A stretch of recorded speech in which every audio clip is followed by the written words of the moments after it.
আমরা যেটি এখন মনে করি যে পুরো সারাদিন ধরে যে নির্বাচন হয়েছে সেই নির্বাচনে জামাত ইসলামের যে সন্ত্রাসীরা বিশ্ববিদ্যালয়ের যে 8টি পয়েন্টে তারা অবস্থান করছে, এমনকি আমরা এমনও খবর পেয়েছি যারা অস্ত্রশস্ত্র নিয়ে অবস্থান করেছে। এই বিষয়ে আপনি কেন ব্যবস্থা গ্রহণ করে নাই, আমরা সুনির্দিষ্টভাবে এই ব্যাখ্যাটি জানতে চাই, অন্য কোনো বিষয়ে আমরা জানতে চাই না। নির্বাচনে অনিয়ম, তারপরে হচ্ছে বিএসসিতে 21 হলে অনেক অনিয়ম রয়েছে, আমরা 16টি অভিযোগ জমা দিয়েছি, সেগুলোর বিষয়ে আপনার সাথে কথা বলবো, নির্বাচন কমিশনের সাথে আমরা আলাদা করে কথা বলবো। আমরা শুধু একটা কনসার্নের বিষয় আসলাম, সেটি হচ্ছে জামাত বিশ্ববিদ্যালয়ের আশেপাশে যে 8টি পয়েন্টে সন্ত্রাসী কার্যক্রম করার যুক্তি নিয়ে যাবতীয় মানুষকে ভয় দেখাচ্ছি, সেই বিষয়ে আপনি কি ব্যাখ্যা দিবেন সেটি আমরা জানতে চাই। ব্যবস্থা নিয়েছে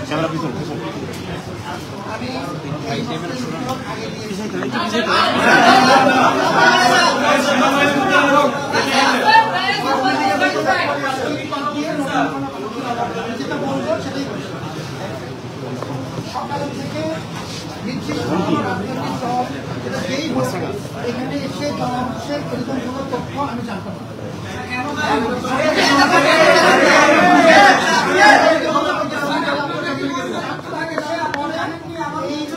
আমাদের কোনো কনসার্ন ছিল না, কারণ আমরা নিয়মিত ভাবে সত্যটার ভিতরে ঢুকেছে ব্যাপক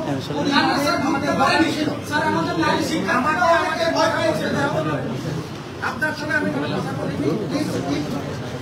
বেসিক সিভিলিটি এখন আমাদের তরফ থেকে আমি ইস্যু ডাইভার্ট করতে চাচ্ছি, ইন্টারফেয়ার করতে হবে স্যার, আপনারা বারবার ইস্যু ডাইভার্ট করছেন স্যার, আমি বলছেন স্যার ইস্যু ডাইভার্ট, আপনি স্পেসিফিক ইস্যুতে কথা বলেন স্যার। আমি স্পেসিফিকলি বলেছি জামাত সকাল থেকে জমা হচ্ছে এরকম কোনো তথ্য আমরা জানতাম না। এক মিনিটে আপনি একটা তথ্য দিয়ে আপনি ব্যবস্থা নিয়ে জমা করার জন্য নাকি আমরা আমাদের আপনি কি সংবাদ চান নাকি আমরা সংবাদ হিসাবে আমরা প্রতিহত করবো?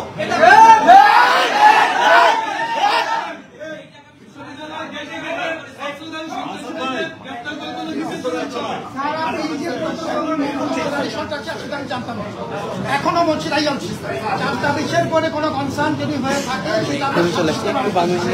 আজকে সারাদিন পুলিশ এখানে ছিল, পুলিশের নতুন প্লাটুন যোগ করা হয়েছে, সারাদিন ব্যাগ ফ্লাগ থেকে আরম্ভ করে প্রত্যেকটা স্টেপ নেওয়া হয়েছে। আপনার যে কথা যে কোনো স্টেপ দেওয়া হয়নি সেটি সম্পূর্ণ অসত্য, যেটি বলা হচ্ছে যে এই সত্যটা কি আমি জানতাম না। আমি বলেছি বিকাল থেকে কনসার্ট যদি শোনা যাচ্ছে সঙ্গে সঙ্গে আমরা এটা এই কনসার্টের জন্য এখন নতুন করে ব্যবস্থা দিচ্ছি।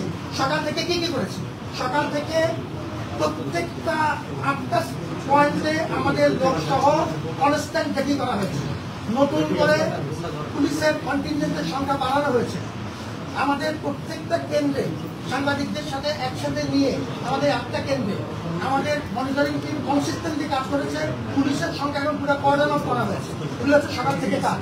4টা বিষয়ের পরে যখন এই তথ্য নতুন করে জানা গেল যে কিছু জনমায়েত হচ্ছে এবং যেটা আপনার একটা যোগ হচ্ছে, এখন আমরা এই বিষয়ে পদক্ষেপ নিচ্ছি। তো উই আর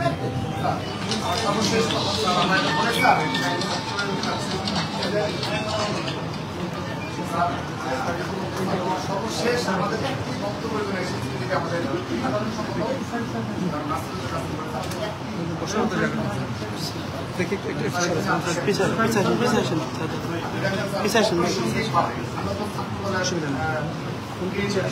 পাওয়া যাবে চেয়ার তো নিয়ে এবং আমাদের দায়িত্ব পালন সময় পাওয়া যাবে না, দায়িত্ব পালন করেছে এবং সবাই কেউ কোনো তৈরি করার প্রশ্নে আসে এবং আপনি এটা প্রশংসা করেছেন। সর্বশেষ সমস্যা আপনি দেখবেন সারা দেশের বিচ্ছিন্ন ঘটনা ঘটেছে যে ঢাকা বিশ্ববিদ্যালয়ে বিএনপির নামে যারা তারেক রহমানের নামে বিনা কারণে তাদের সাথে সম্পৃক্ত করে নেয়, তাদের নামে মাঝে মাঝে গালি দেওয়া হয়েছে। এই বিষয়ে স্যার আপনি কখনো কোনো বক্তব্য রাখেন নাই, স্যার ঠিক আছে আপনার বলতে পারেন, কিন্তু স্যার আজকে যে ঘটনা এটি আপনি কোনোভাবে এড়িয়ে যাওয়ার কোনো সুযোগ ছিল। জামাতে ইসলামী এবং এই ছাত্র শিবির যে দেশের পক্ষের কোনো শক্তি না, আজকে আবারও তা প্রমাণ করে দিয়েছে। সাধারণ শিক্ষার্থীদের ভোট দিয়ে তারা নির্বাচন সম্পন্ন করবে, সেখানে তারা প্রতিটি গেটের সকাল থেকে তারা অবশ্যই অন্য ভিন্ন কোনো উদ্দেশ্য রয়েছে স্যার। এখন স্যার আমরা আজকে আনুষ্ঠানিকভাবে স্যার আন্দোলন আছে আনুষ্ঠানিকভাবে আমরা দীর্ঘদিন সহ্য করেছি এবং আপনি স্যার যখন দায়িত্ব নিলেন স্যার, তারপরে আপনাকে যিনি পাহারা দিয়ে রেখেছেন তিনি আজকে ডিপি ক্যান্ডিডেট। আপনি সাদিক ভাইয়ের দ্বারা তিনি স্যার আমাদের বক্তব্য না স্যার, তিনি স্যার আপনাদের সোশ্যাল মিডিয়ায় শিক্ষার্থীরা নিয়ে এসেছে যে আপনি প্রথম বেশ কয়েকদিন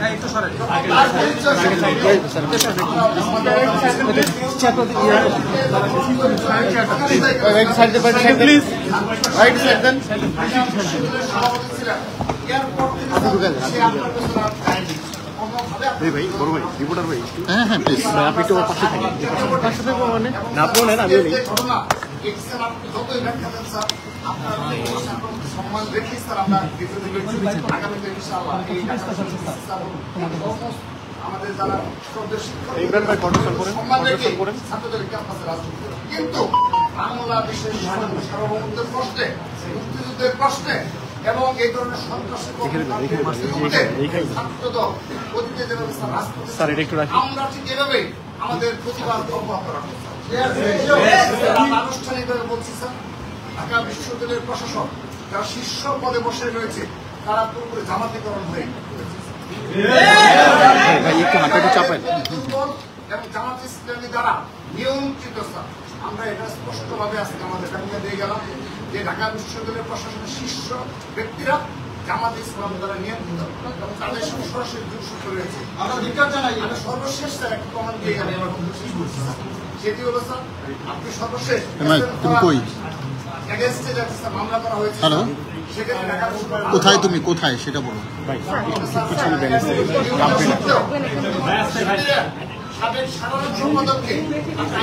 তুমি দোতলায় ওঠো, দোতলায় যেখানে নির্বাচনী কর্মকর্তার কথা বলে ওইখানে দেখো ছাত্র দল আসছে। দ্রুত আসো, দ্রুত আসো, ভিসি স্যার কথা বলবো, দ্রুত আসো। দোতলায় দোতলায় আসো আমার কাছে। ভাই বিশ্বাসী নয় তারা কখনো স্যার হতে পারে না স্যার। সেজন্য স্যার আমরা স্যার সেই শুরু থেকে আপনার নিয়োগ থেকে আজকে পর্যন্ত আমরা সিদ্ধান্ত হয়েছে স্যার জামাতিকরণের প্রশাসন। আমরা এই প্রশাসনের বিরুদ্ধে যে কোনো আন্দোলন অব্যাহত রাখবো। আমরা স্যার আজকে জামাত ইসলামদের সামান্যতম কোনো ঘটনা ঘটে এটি শুধুমাত্র জামাত ইসলাম এবং স্যার আপনাদের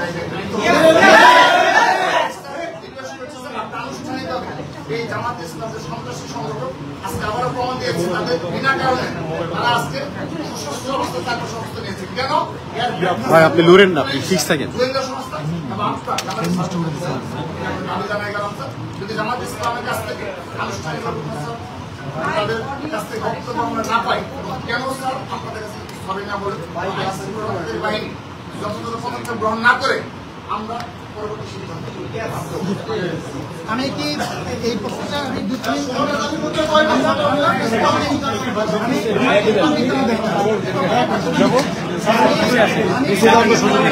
ভাই আপনি লাড়াছাড়া করেন না, ঠিক থাকেন।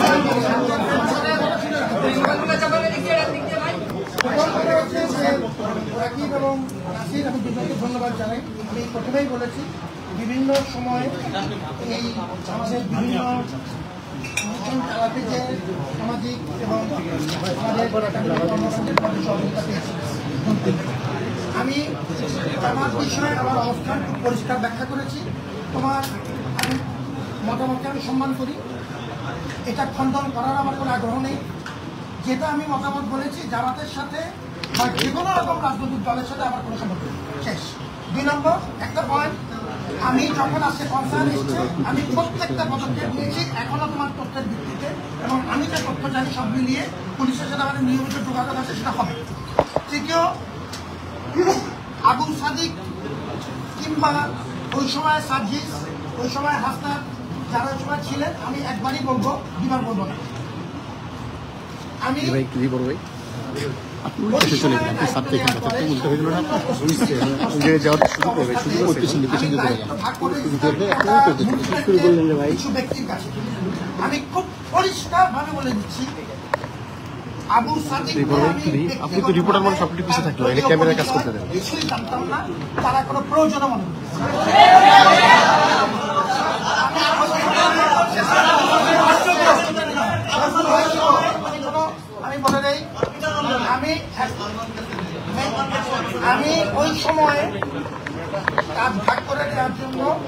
মেডিকেল আমাদের যারা ওই সময় আহত মানুষজন ছিলেন, বিশেষ করে আমাদের শিক্ষার্থীরা, মেডিকেলের এই ভিজিটগুলো সমন্বয়ের জন্য আমি একে দায়িত্ব দিয়েছি।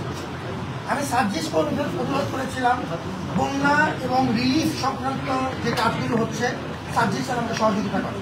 হাসনাকে আমি অনুরোধ করেছিলাম ওভারঅল ওই সময়ে আমার নতুন দায়িত্ব নেওয়ার পরে বিশ্ববিদ্যালয়ের যে রাজনৈতিক স্থিতিশীলতার প্রশ্ন এই বিষয়ে আমাকে পরামর্শ দিই। আমি গোটা মুভমেন্টের আন্দোলনকারীদের বেশিরভাগের সাথে বিভিন্ন পর্যায়ে যোগাযোগ রেখেছি, যেহেতু তারা আমার সাথে যোগাযোগ করেছে। যখন তুমি যেরকম তখন জানতে কিনা আমি অফিসিয়ালি যখন এখানে ডিক্লারেশন দেওয়া হলো রাজনৈতিক দলের সবার সাথে যেভাবে ঠিক করে যেভাবে তিনজন আমার সাথে নিয়মিত কাজ করেছেন এবং তিনজনকে আমি দায়িত্ব ভাগ করে দিয়েছি নির্দিষ্ট। ওই সময় আমার ট্রেজারার আমার সাথে তোমার ছিলেন নিয়মিত, আমার তোমার একমাত্র সাথী তখন মাত্র এরপরেই আমার একটু। আপনি কি দাঁড়াতে পারেন? আপনি দাঁড়াতে পারলে একটু সুবিধা হয়। দাঁড়াতে পারেন না? তাহলে আপনার হাঁটুটার মধ্যে এই ঠিক আছে। দায়িত্ব ভাগ করে গোটা মুভমেন্টের আমার এটাও মনে আছে ওই সময় আমরা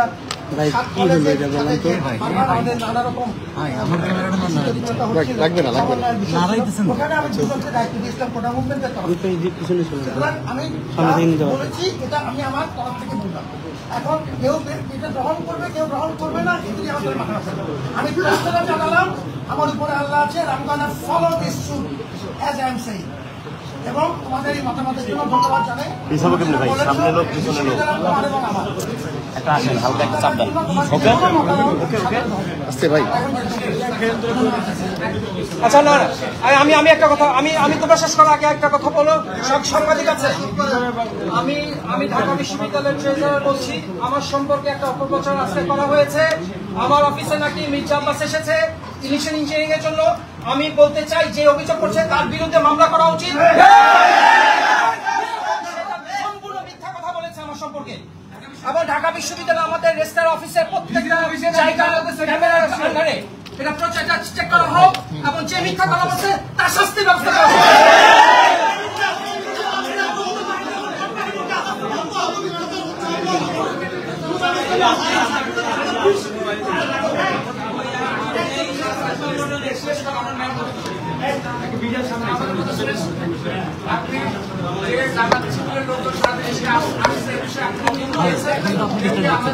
ভাই ধাক্কা দিচ্ছে তো ওদিক দিয়ে।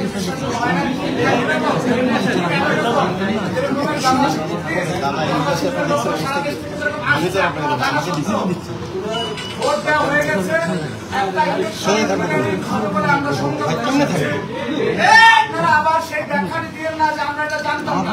কোন ইলেকশন ইঞ্জিনিয়ারিং ঢাকা বিশ্ববিদ্যালয়